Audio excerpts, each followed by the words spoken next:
Our story today is called A Municipal Report.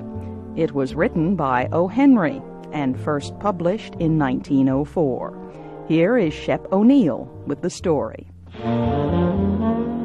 It was raining as I got off the train in Nashville, Tennessee. A slow, gray rain. I was tired, so I went straight to my hotel. A big, heavy man was walking up and down in the hotel lobby. Something about the way he moved made me think of a hungry dog looking for a bone. He had a big, fat, red face and a sleepy expression in his eyes. He introduced himself as Wentworth Caswell, Major Wentworth Caswell, from a fine Southern family. Caswell pulled me into the hotel's barroom and yelled for a waiter. We ordered drinks. While we drank, he talked continually about himself, his family, his wife, and her family. He said his wife was rich. He showed me a handful of silver coins that he pulled from his coat pocket. By this time, I had decided that I wanted no more of him. I said good night. I went up to my room and looked out the window. It was 10 o'clock, but the town was silent. A nice, quiet place, I said to myself, as I got ready for bed. Just an ordinary, sleepy Southern town. I was born in the South myself, but I live in New York now. I write for a large magazine. My boss had asked me to go to Nashville.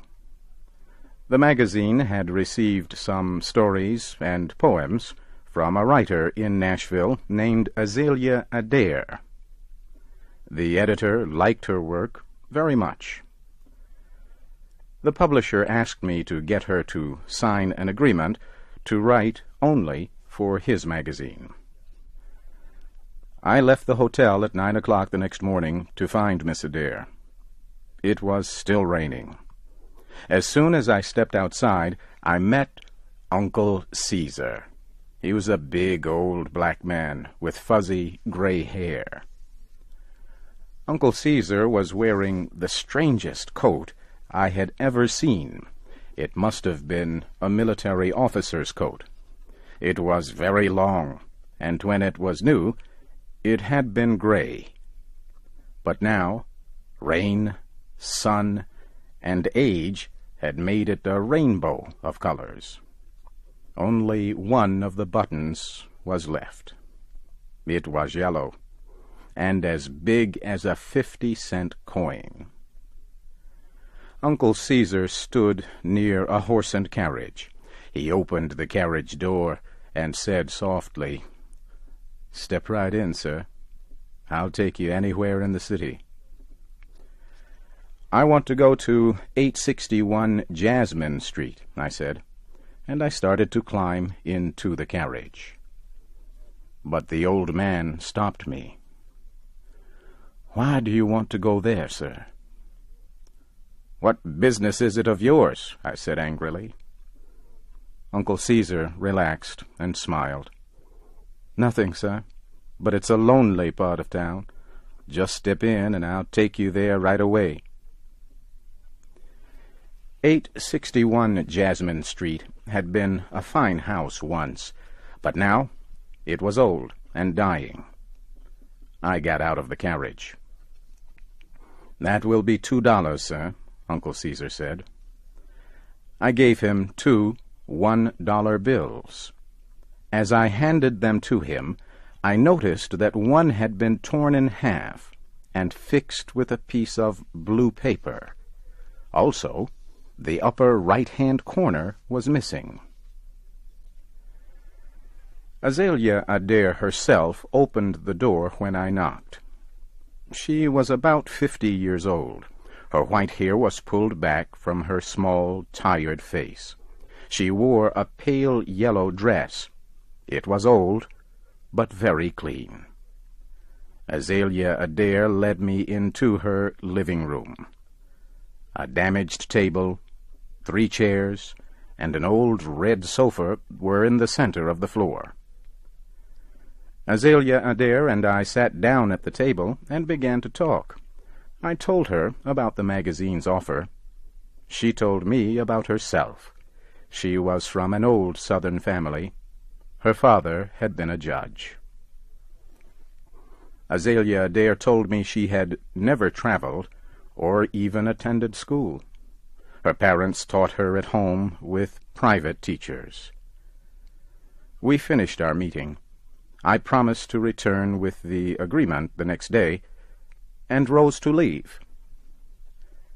At that moment, someone knocked at the back door. Azalea Adair whispered a soft apology and went to answer the caller. She came back a minute later with bright eyes and pink cheeks. She looked 10 years younger. "You must have a cup of tea before you go," she said. She shook a little bell on the table, and a small black girl about 12 years old ran into the room. Azalea Adair opened a tiny old purse and took out a $1 bill. It had been fixed with a piece of blue paper, and the upper right-hand corner was missing. It was the $1 I had given to Uncle Caesar. "Go to Mr. Baker's store, Impey," she said, "and get me 25 cents worth of tea and 10 cents worth of sugar cakes, and please hurry." The child ran out of the room. We heard the back door close. Then the girl screamed, her cry mixed with a man's angry voice. Azalea Adair stood up. Her face showed no emotion as she left the room. I heard the man's rough voice and her gentle one. Then a door slammed, and she came back into the room.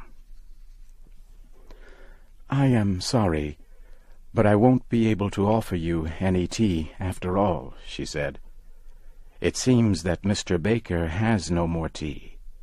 Perhaps he will find some for our visit tomorrow." We said goodbye. I went back to my hotel. Just before dinner, Major Wentworth Caswell found me. It was impossible to avoid him. He insisted on buying me a drink, and pulled 2 $1 bills from his pocket.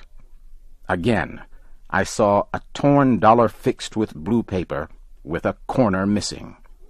It was the one I gave Uncle Caesar. How strange, I thought. I wondered how Caswell got it. Uncle Caesar was waiting outside the hotel the next afternoon. He took me to Miss Adair's house and agreed to wait there until we had finished our business. Azalea Adair did not look well. I explained the agreement to her. She signed it. Then, as she started to rise from the table, Azalea Adair fainted and fell to the floor. I picked her up and carried her to the old red sofa. I ran to the door and yelled to Uncle Caesar for help. He ran down the street. 5 minutes later, he was back with a doctor. The doctor examined Miss Adair and turned to the old black driver. "Uncle Caesar," he said, "run to my house and ask my wife for some milk and some eggs. Hurry!" Then the doctor turned to me. "She does not get enough to eat," he said. "She has many friends who want to help her, but she is proud. Mrs. Caswell will accept help only from that old black man. He was once her family's slave." "Mrs. Caswell?" I said in surprise. "I thought she was Azalea Adair." "She was," the doctor answered, "until she married Wentworth Caswell 20 years ago." but he's a hopeless drunk. He takes even the small amount of money that Uncle Caesar gives her. After the doctor left, I heard Caesar's voice in the other room. "Did he take all the money I gave you yesterday, Miss Azalea?" "Yes, Caesar," I heard her answer softly. "He took both dollars." I went into the room and gave Azalea Adair $50. I told her it was from the magazine. Then Uncle Caesar drove me back to the hotel. A few hours later, I went out for a walk before dinner. A crowd of people was talking excitedly in front of a store. I pushed my way into the store.